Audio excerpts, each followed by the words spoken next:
Olá, tudo bem com você?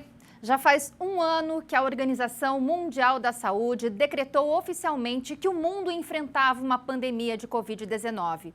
Um ano depois, o Brasil está entre os países mais atingidos pela doença.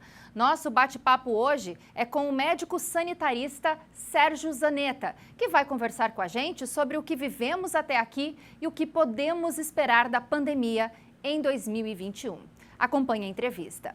Um ano que a Organização Mundial da Saúde reconheceu que o mundo estava vivendo uma pandemia.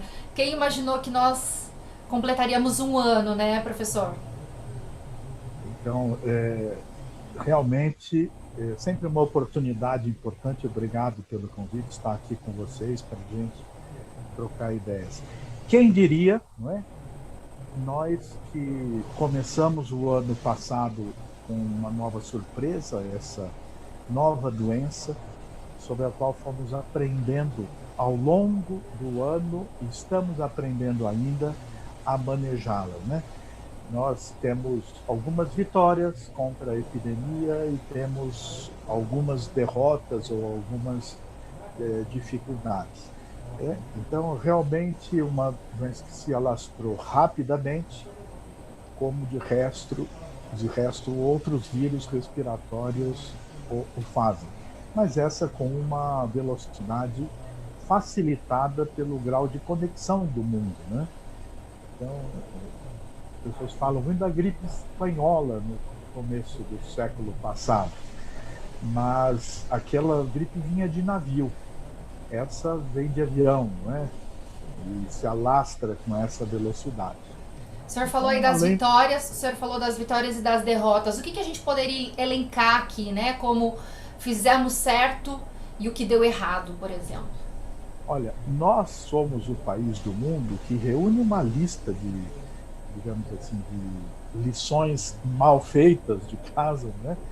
A começar pela postura das autoridades e autoridades sanitárias, em alguns níveis, sobretudo nacional, negando a ocorrência de uma doença desta gravidade ou a sua própria natureza e, dessa forma, criando obstáculos e dúvidas nas pessoas de quais seriam as medidas de proteção e como enfrentar essa doença. Então, o nosso maior problema foi, desde o começo, a falta de uma direção sanitária única no país, que fosse inequívoca e que pudesse fazer com que rapidamente os aprendizados que a ciência foi tendo, as descobertas que foi encontrando sobre a doença, fossem incorporadas rapidamente como práticas e as pessoas rapidamente protegidas. Então, isso me parece o maior descompasso que até hoje nos afeta. Mas nós colecionamos algumas grandes e boas vitórias. Nós hoje temos a consciência de que nós não temos um tratamento específico para a doença. Ou seja, se eu ficar doente, eu não tenho como tratar a doença. Eu não tenho nenhum remédio que interrompa a doença. E não tenho nenhum medicamento que permita evitar que o caso progrida. Então, saber disso é importante porque nós, eventualmente, paramos de buscar outras alternativas que não.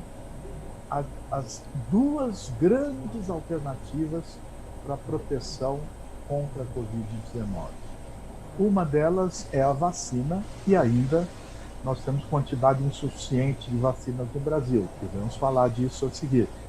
Mas a outra é que o uso simples de máscara, o distanciamento pessoal de 1,5 metro, sempre que eu estiver fora do meu núcleo familiar, isso significa em compras, quando eu sair, quando eu estiver fora do meu ambiente, do meu núcleo familiar. E a terceira medida, higienização frequente das mãos. Isso que eu queria falar com o senhor, né? Porque assim, de um dia para o outro, né? Em pouco tempo, a gente viu a nossa rotina mudar, né? Essa doença, ela trouxe o isolamento social, ela fechou escolas, ela parou a nossa economia e ela trouxe, né, essas mudanças nos nossos hábitos, como o álcool em gel, esse distanciamento que o senhor falou, o uso de máscaras, ou seja, ela mudou completamente a nossa vida.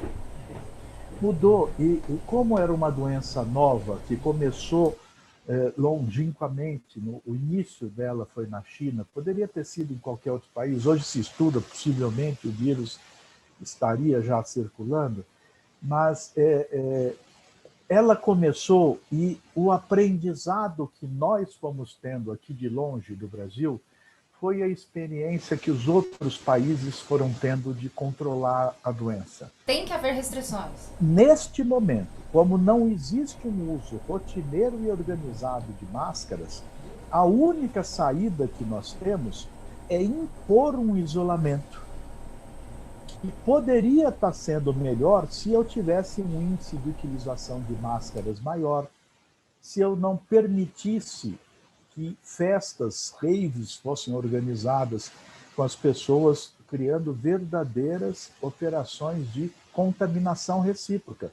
Numa festa com todo mundo bebendo, dançando, cantando, sem máscara, é como se eu tivesse ali uma indústria de produção e transmissão de vírus. Nós poderíamos estar controlando no mundo inteiro ocidental e algumas partes do Oriente. O controle da pandemia ocorre já no segundo semestre desse ano. As projeções do Brasil são só para o primeiro semestre de 2022. Isso é com responsabilidade das nossas autoridades, em grande parte nossa. Então, a previsão é de que nós não teremos um 2021 livre, ou pelo menos em condições melhores de enfrentamento da pandemia. E essa entrevista especial fica por aqui. Muito obrigada pela sua companhia. Continue ligado na programação do HIT Notícias. Até mais.